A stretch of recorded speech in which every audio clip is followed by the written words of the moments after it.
Okay, everyone, here's my river tank. I did a major cleanup on it. I tried to make it look similar to what it looked like last time. More on this tank later. This is the Potomac River Biotope tank that I've done. This is probably my completed project, the only major project I've finished. But I thought I'd show you my fish room a little bit first. I was able to get some really good pictures of the Potomac River. There's one, and I had it blown up. I wanted to share that with the Biotope. As you can see, the water was really clear that day. That's a fantastic picture. The only lighting right now that you see is the tank lighting reflecting up on the wall. I think that really makes it look pretty cool, actually. I got these fish are not river related, but I got those at Myrtle Beach. I thought they were pretty cool, and another picture I hung for now. I don't know if that's going to stay or not. But here's another Oh, all the fish in this tank were caught in the Potomac River drainage, either tributaries or tributaries of tributaries of the Potomac River. So it's a true Biotope tank. And this is a creek that feeds one of the major rivers that flows in the Potomac River, and I caught rainbow darters and several other species of fish out of that creek, and that was a really favorite picture. It was a June day after the rain, kind of foggy and misty. I just thought that was really cool. So I thought that those two pictures kind of give my tank an added story and character. A little bit about the tank. The back wall was made out of styrofoam. Basically, I carved it out of styrofoam into 3 huge pieces and glued it together. Glued it into the tank. Before doing that, I painted it with dry lock mixed with cement dye. And then when I installed it in the tank, after that I used an epoxy clear coat called Polygem, the brand. I was really happy with how that turned out. All the rocks are from the Potomac River. The plants, some of this Vallisneria americana came from the Potomac, but most of it came from a friend's tank. But that's a species native to the Potomac. And then I have water stargrass back there. It's still hanging on. It's doing a winter die-off because it's only 62 degrees in the water down here. It's 60 degrees in my basement, but the water temperature is 62. If you watch my previous videos, you'll know that I wasn't really happy with having the power head exposed since I got rid of the do-it-yourself roots that I made. I like the roots, but they took too much room in the tank, and it was too difficult to maintain and clean the filter and everything. So the power head was up in that corner, and when I had a lot of stargrass, it hid that power head nicely, but when the stargrass died off, the power head showed up again. So for now, I thought, well, shoot, I'll just move it down so it's sitting down lower. You can see the wire is still a little exposed. I kind of hid that wire along the crack against the wall where the styrofoam wall connects. There's a little room to pinch the wire in. And I covered it up with a rock. I want to get a nice piece of slate that matches the wall to lean up against there to look like it sloughed down and fell off the wall, because that piece doesn't match. But at least for now, it creates a little tunnel for my power head, which is back in there pushing current out.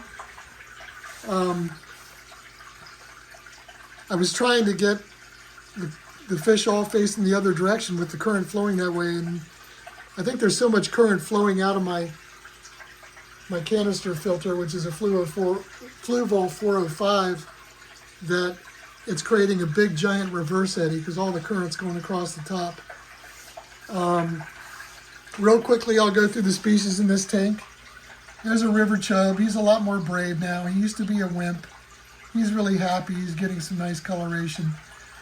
I've got greenside darters. There's one poking his head out, and there's a couple out front here. They're starting to color up because they really like the water change I did. I have rainbow darters. There's a couple males.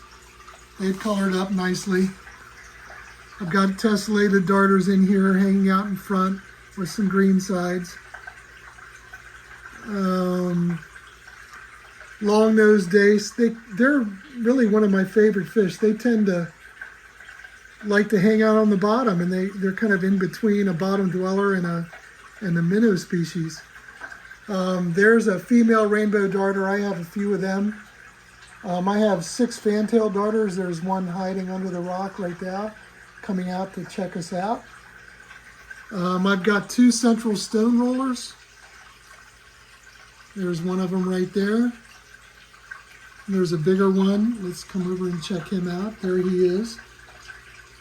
I've got mountain red belly dace scattered. They had pretty bright red bellies before I did this water change, but they're still kind of spooked. I've got swallowtail shiners. There's a common shiner in there. He was really little when I got him. There he is. Black-nosed dace. They're pretty common fish, but they're still one of my favorites. There's one there. Satin fin shiners. There's a female. There's several females. There's a male. They're kind of spooked. They had really nice colors before I broke the tank down. They're starting to get happy again, so that's good to see. Let's see, have I missed anybody? I have a silver jaw minnow. I have one left. I had 2. One jumped out of the tank. There he is, right front and center.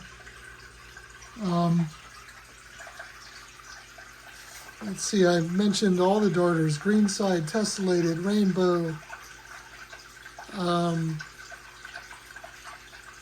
fantail. I guess it's 4 species of darters. Yeah, there's another big female rainbow darter under there. I've got a gigantic greenside that you may have seen in earlier videos. He's still alive. He likes to hang out under there. Right now there's a couple other fish in there with him. You can see him poking his head out every now and then.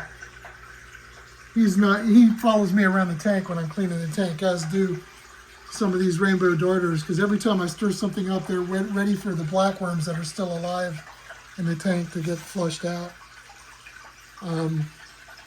So anyway, I hope you enjoy my video and you enjoy my river tank biotope. And I hope you like the fish room that's starting to come to be a reality. Thanks for watching, and stay tuned for future videos. Hopefully I'll have another update soon. I'll try to collect some more slate or shale or something that looks like my wall my next couple ice fishing trips when I get out, to replace that rock that's blocking the power head, and we'll see what happens from there. Maybe this tank will finally take a little more shape. What I'd like to do I'd like to get a big chunk of layered shale, a whole chunk of it to put down in that corner to replace that rock pile. What I do like is I found some of this, before I go, just to let you know, the reddish colored rocks come from I found them along the Monocacy River, and they kind of match the reddish layer in the wall. There's a couple red layers. There's one there. There's one up towards the top of the wall in the back. You really can't see it when the light's facing like it is. So maybe I'll push the light back just a little bit so you can get the effect of the whole wall. Yeah, I'll leave it there for now as I ramble on just a little bit more. Breaking down this tank, the reason I did it, I had a lot of problems with cyanobacteria. I kind of neglected doing my water changes and changing the filter. The filter was so clogged it was barely putting out water, working really hard. Now it's gushing water, so I'm really happy with that. And I still have these stupid brown tufts of blackbeard algae on my wall that no matter how hard I scrubbed, I couldn't get them off. And I'm afraid to use a wire brush because it's a styrofoam wall. Even though it has polygem on it, I really don't want to push it. So I think if it becomes a problem, next time I'll break this tank down and I'll just sterilize everything and put the fish in quarantine, and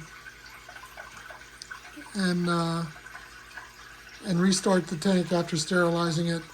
I didn't want to do that. Oh, the plants were full of cyanobacteria and various forms of algae. So I gave them a hydrogen peroxide dip, killed most of the algae off. All the cyano's gone. There's some lingering algae, but it's dead. The cyanobacteria and algae just couldn't take the hydrogen peroxide. I was able to wash most of it off. I'm sorry for the dirty glass. I haven't cleaned the glass of the tank. I just basically finished resetting it up today. So my next video will have, I promise, much cleaner glass. And I will be keeping up on my water changes diligently to knock back that brown hair algae. Hopefully that'll kill it. I put a pack of Phosphorb in the filter, phosphate remover. I think that'll help keep cyano from reappearing and also maybe kill that brown algae. It's actually a type of red algae, not brown. It's called blackbeard algae. And I'll tell you what, it was tough scrubbing it off the rocks, even after soaking the rocks in peroxide for a few days. That's little tufts of algae have these little holdfasts that just almost impossible to remove them, even if you kill them. So something to keep in mind, the little wire brushes that you can buy at Home Depot. The big wire brush works pretty good on the bigger rocks when you got to bear down on them.